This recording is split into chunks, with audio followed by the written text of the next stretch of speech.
Hello everyone, this is Brian Ka with another video to help you pass the California baby bar exam and the bar exam. So here we have another essay question from February of 2022, and this is question number 3. Now, as usual, let's read the call of the question and see where they want us to focus our attention on. So here it says Pedro intends to sue Diana.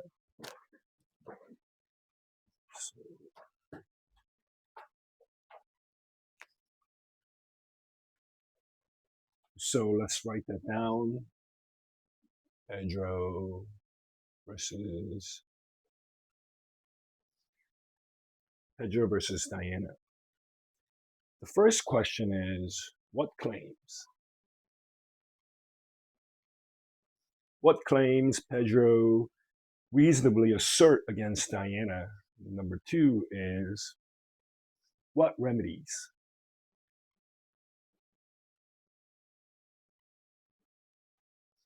So already we know that this is not just about remedies. We're going to have to talk about probably torts or contracts.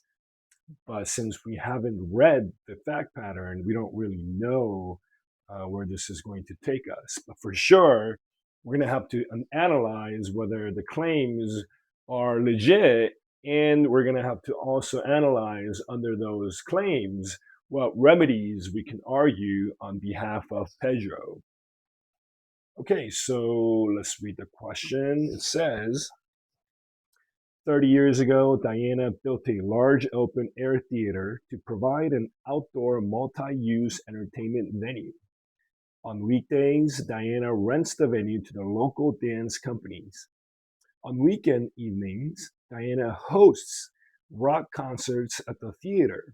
Revenue from the rock concerts funds most of the operating costs of the venue. The theater employs about 200 people and has been a focus of the city's cultural scene. When built, its location was near the edge of the city. As time went by, city development expanded to include housing in the vicinity of the theater. Okay, so they're giving us a background.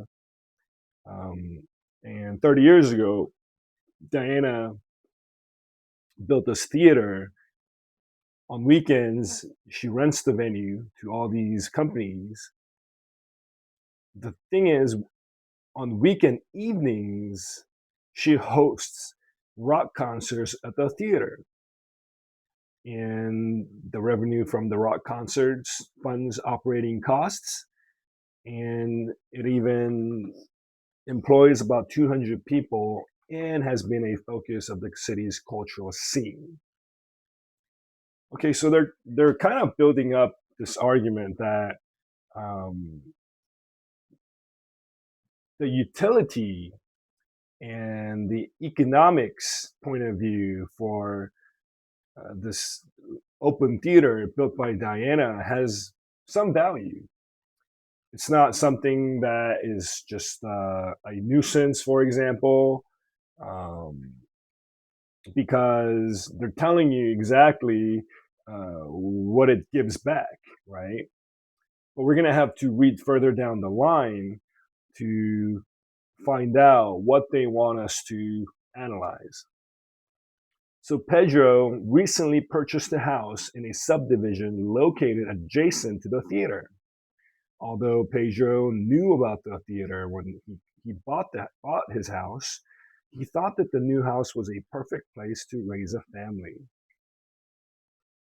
Okay, as soon as Pedro moved into his new house, he was horrified by the noise and vibration coming from the theater during rock concerts.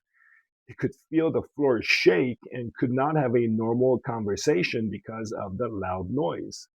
Pedro later learned that his neighbors complained to Diana about the noise and vibration, that they were unsuccessful in obtaining relief, and that they decided to live with it in the end. Okay, so we have a noise issue, vibration issue, Doesn't seem like a negligence case. It seems to me like this is more of a nuisance case.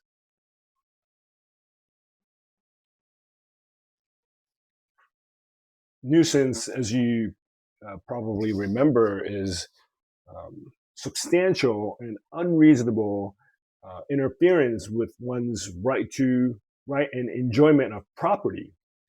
So when there's vibration and when there's awful noise that takes away from one's right to live and enjoy the property, then the facts are, most likely leading us to discuss nuisance issue. Before we go down further, I think you may realize that for nuisance, uh, you probably learned that there are two types. The first one is private,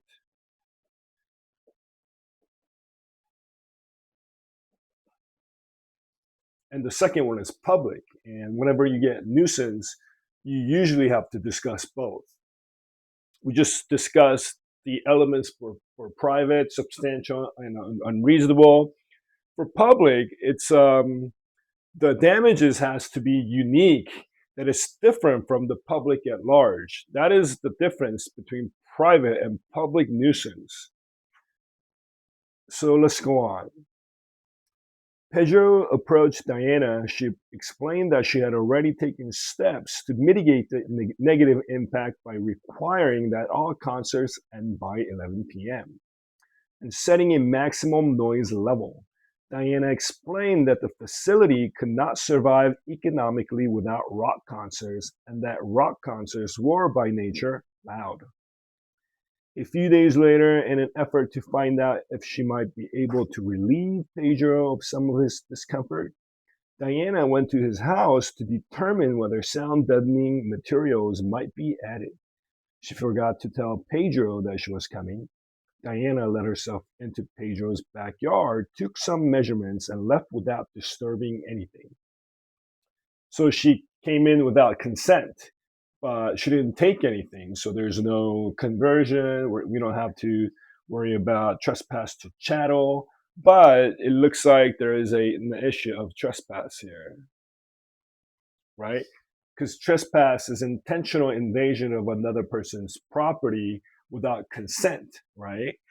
Um,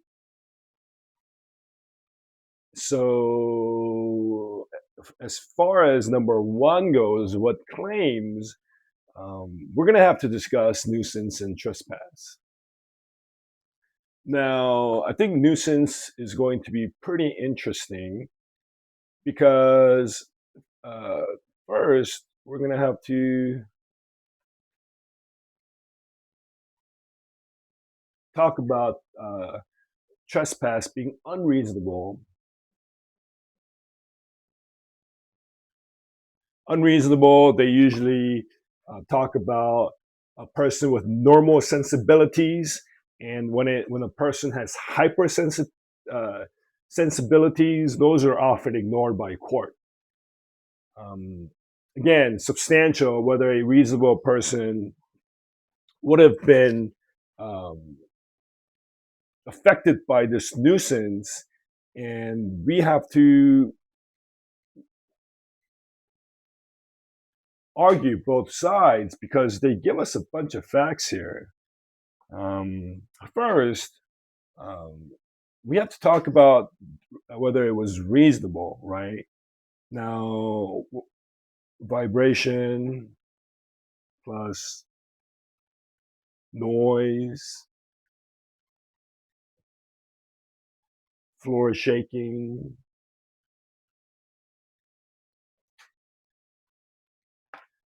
can't have a normal conversation, convo. And you can also say that um, that it basically, um, affected his right and enjoyment of that property. Now, there is a bunch of counter argument that Diana could raise, because there are too many things here that seem random, but it looks like the bar graders want us to use all these facts, such as um, it's reasonable because why? We're going to have to talk about, you know, economics. Um, Without this rock concert, this venue is simply not going to survive. More things here: employment. They said 200 people. So it contributes to the uh, town economy, that's for sure. And it's the focus of city's cultural scene, which is another big thing, right? Now, there's more facts down here, which says that she mitigated or attempted to mitigate,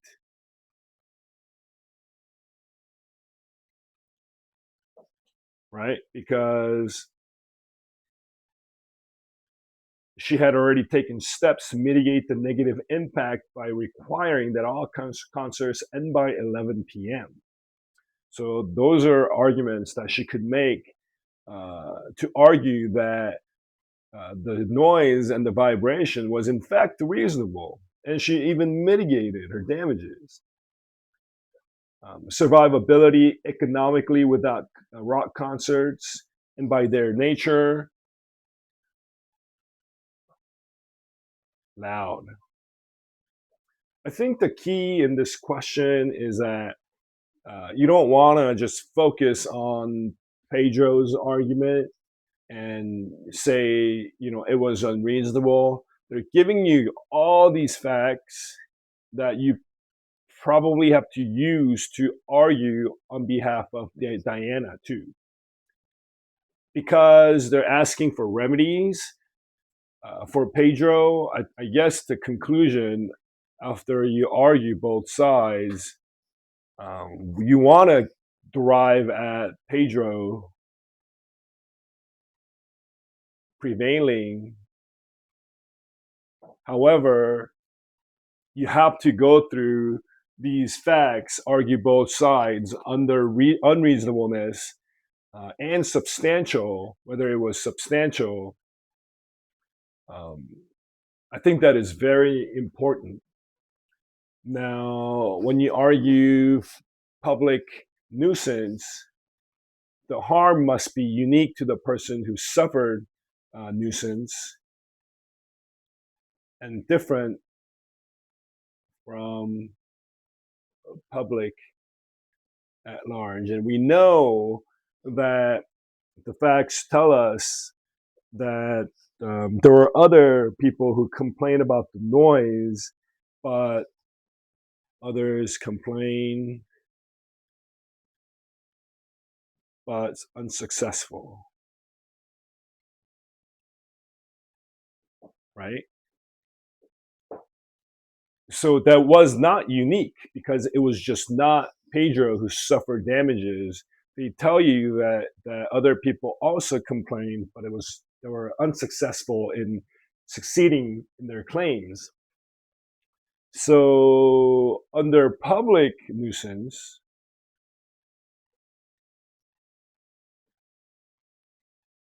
the argument is weak, and I will probably say not prevail under this argument, but under private nuisance, under unreasonableness and substantial, we're going to use all these facts to derive at this conclusion, which will say that Pedro will prevail, because we can't go on to number two and talk about Pedro's remedies unless we argue here that Pedro is most likely to succeed in his argument, right? Now, we have nuisance, unreasonable, substantial, public, unique. Then we're going to have to talk about trespass, because here, in an effort to find out if she might be able to relieve Pedro of some of his discomfort, Diana went to his house to determine whether sound deadening materials might be added. Right? So it's got to be intentional. Invasion of another person's land and without consent,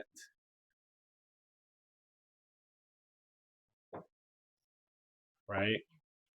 Well, obviously, this intent argument, she intended to go there. I mean, she wanted to find out if she might be able to relieve Pedro of some of his discomfort.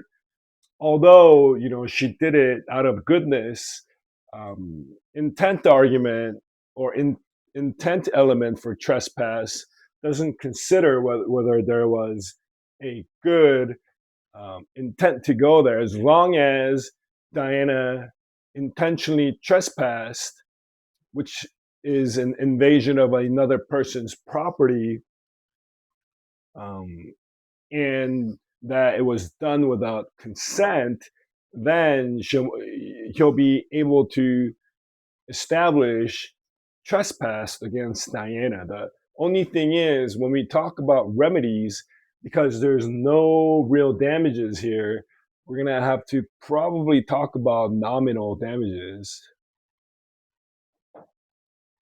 So we're going to have to save for the second part of this question. So as far as number one goes, that wasn't too bad. But you had to know nuisance. You had to know that there are private and public nuisance. And most importantly, I think this question was more about, using all these facts to argue both sides, because this was not a straight shot Pedro win no matter what type of question. It is a question that was asking us to argue Diana's position and use all these positions to make counter arguments. Uh, but because we have to do remedies for Pedro, or, I guess you could say, like, you know, you can conclude that Diana has a better argument, but for the sake of completing number two, here are remedies if Pedro was able to succeed in this argument for nuisance and trespass. That's how I would frame it. Um, Now, when it comes to uh, nuisance,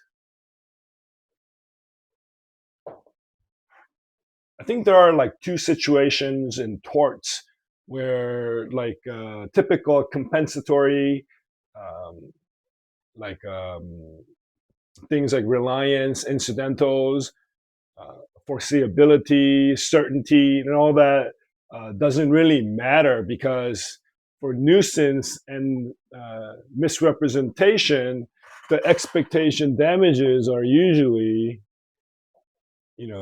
loss and enjoyment of land or diminution in value. Those are usually the way we calculate damages on the nuisance. Another one that does this is when there's things like misrepresentation, because that will ask us to calculate usually like out of pocket expenses. And another way, I think there are two ways. One of them was out of pocket. The other one is not really fresh in my memory. I would I will probably have to go through it again. But those are two torts where the remedies are a little bit different. Here, we're going to have to establish that The first way to calculate, we're going to have to do how Pedro lost his right to enjoy his land, and we have to try to calculate that. Another way to do that, again, is to calculate the diminution of value. Uh,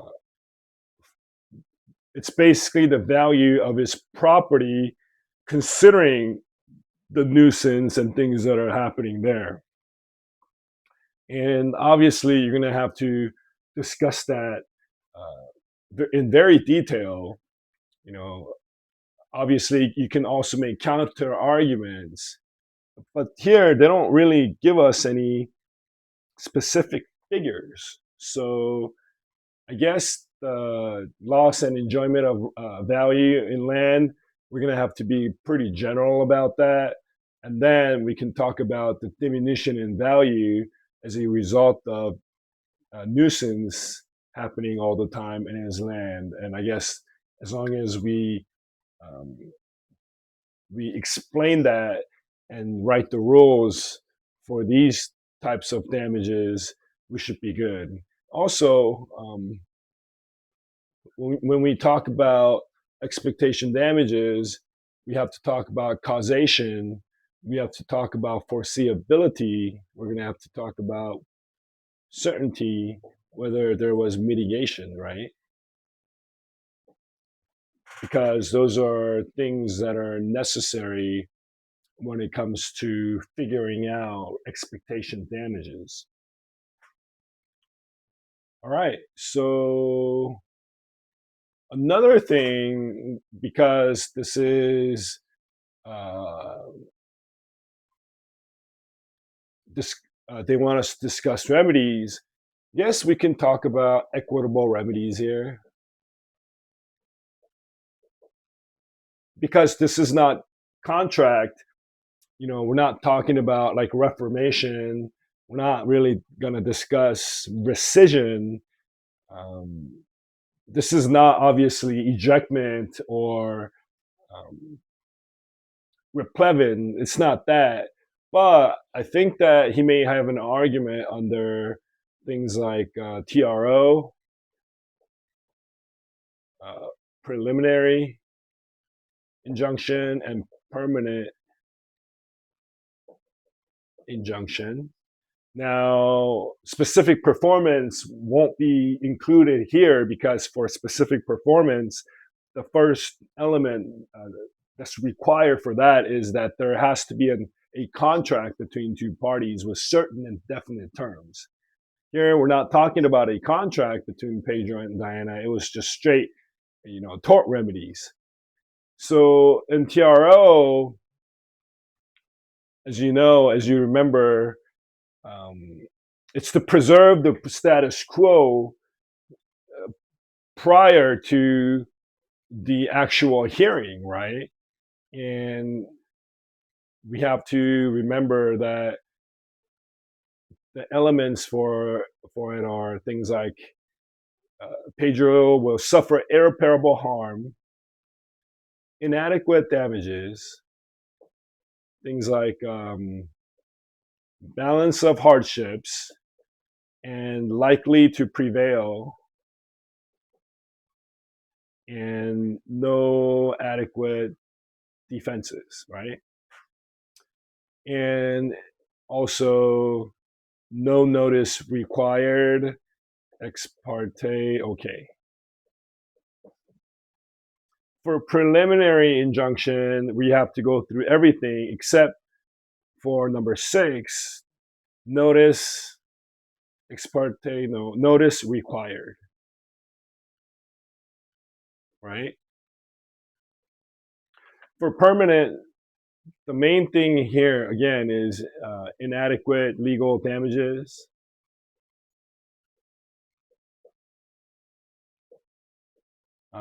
Things the court will look at whether it's feasible, mutuality of performance, no defenses. So you would argue for equitable remedies to stop this rock concert from happening, you would file a temporary restraining order. Um, you would file a preliminary injunction, or you would file a permanent injunction. And for equitable remedies, I think that is it. Now, what remedies? But we have to talk about defenses that Diana could assert. And I think this is a big one because she has so much things going on here that which shows that she tried to mitigate her damages. But one of the main thing for nuisance is that one of the defenses is coming to nuisance, right? That the plaintiff was aware of what was happening but decided to come anyway. That would be something that we're going to have to discuss. Other than that, I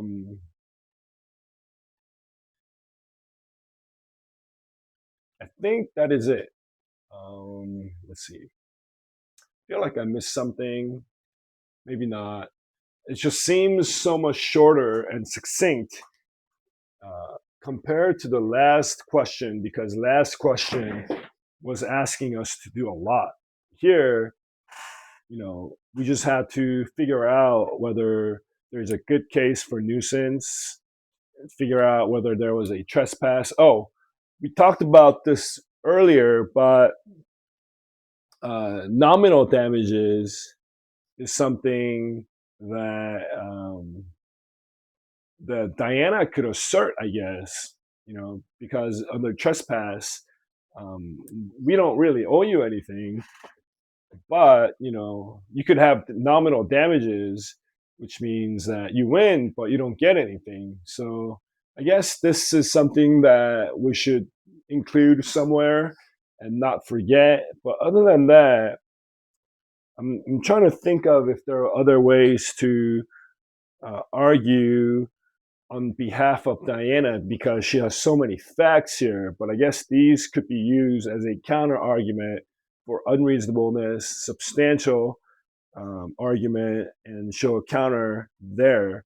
And obviously, these facts could be used in coming to the nuisance doctrine, and Diana would probably have a decent chance of at least arguing that Pedro knew about the nuisance but decided to come anyways, and because the court will consider Diana's business in terms of how it contributes to the city, other utility that like such as the contribution to the city in terms of economics, employment, all those things will be considered.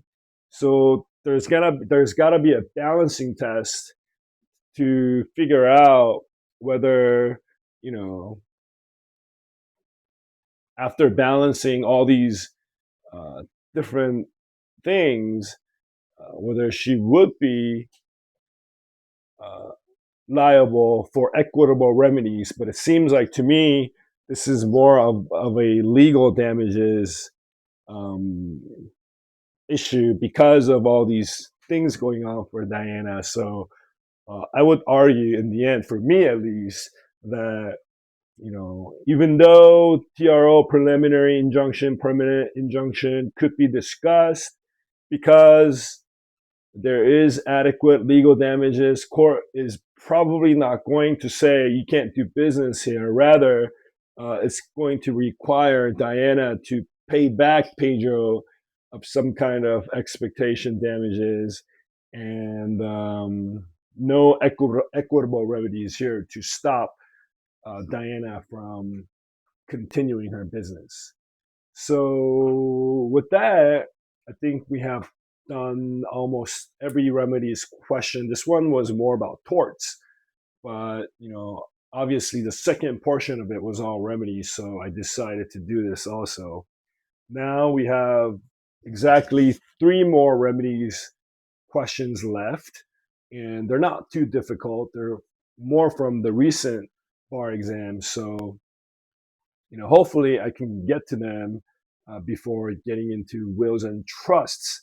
So those of you who are kind of iffy about the remedies section of the bar exam, that you could watch these videos and get a ton of value out of it. All right, so with that, I thank you for watching another video, and I'll see you next time.